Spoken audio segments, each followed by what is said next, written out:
जी third derivative की value जब हमने जीरो पे फाइंड की तो वो तो 6 आ गई, और 6 जो है वो नॉन जीरो है। और अभी आपको ऊपर ये पता होगा, ऊपर जो लिखा हुआ है कि अगर ऑड ऑर्डर वाला डेरिवेटिव है वो नॉन जीरो आ जाए, तो इसका मतलब है कि सी जो है, सी यहां पर जीरो है। सी जो है ये पॉइंट ऑफ इन्फ्लेक्शन होता है।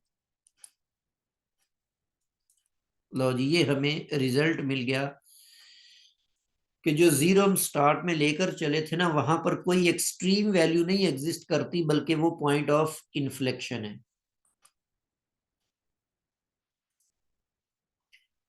इसी तरह अगर हम चेक करें जी, F of x is equal to X raise to पर 4, ठीक है। वो कहता है जी ये जीरो के ऊपर मिनिमम है, ये हम देखते हैं अभी।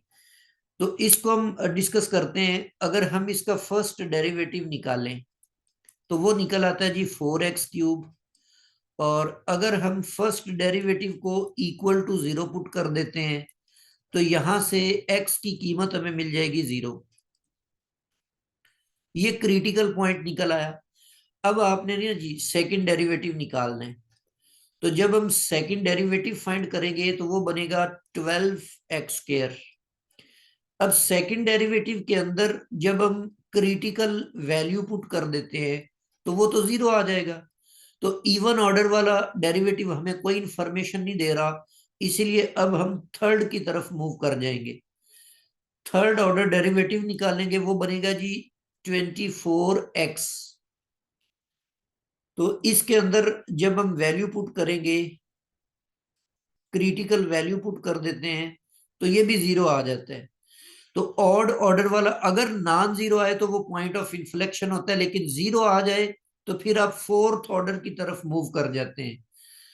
तो अब आप फोर्थ ऑर्डर डेरिवेटिव फाइंड करेंगे। जो फोर्थ ऑर्डर डेरिवेटिव है वो बन जाएगा जी 24। और इसके अंदर जैसे ही हम वैल्यू पुट करेंगे, क्रिटिकल वैल्यू, तो ये 24 ही आएगा जो कि पॉजिटिव है। अब ये फोर्थ ऑर्डर डेरिवेटिव है, मतलब इसका ऑर्डर इवन है और पॉजिटिव आया हुआ है, तो ये मिनिमम वैल्यू है। x is equal to zero पर इस फंक्शन की मिनिमम वैल्यू एग्जिस्ट करती है। तो ये हमने हायर ऑर्डर की जो पोलिनोमियल्स हैं या फंक्शंस हैं, उनके आप इस तरह से ये क्रिटिकल पॉइंट और मैक्सिमा और मिनिमा चेक करते हैं। एक और एग्जांपल यहाँ पर दी हुई है। F of x is equal to x minus two और रेज टू पर 4 है। इसको आपने चेक करना है जी। अब यहां पर फर्स्ट डेरिवेटिव आप निकाल लें इसका, एक्स माइनस टू और इसका क्यूब।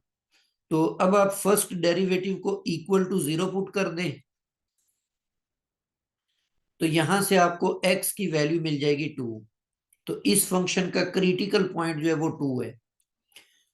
तो अब मैं अगर सेकंड डेरिवेटिव कैलकुलेट करूं तो सेकंड डेरिवेटिव बनेगा 12 और x minus two raise to पर 2।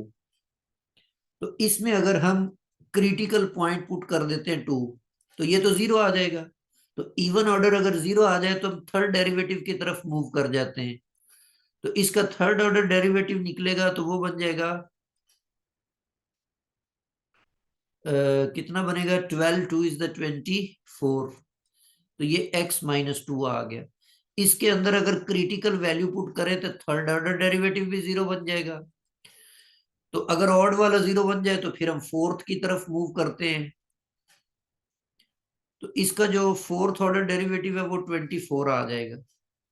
तो अब ये इसमें आप टू पुट कर देते हैं, सॉरी इसमें जीरो, टू पुट करना था। तो इसमें अगर आप टू पुट करते हैं तो ये तो पॉजिटिव ही रहेगा। तो जब इवन ऑर्डर वाला डेरिवेटिव पॉजिटिव होता है तो f हैज मिनिमम वैल्यू,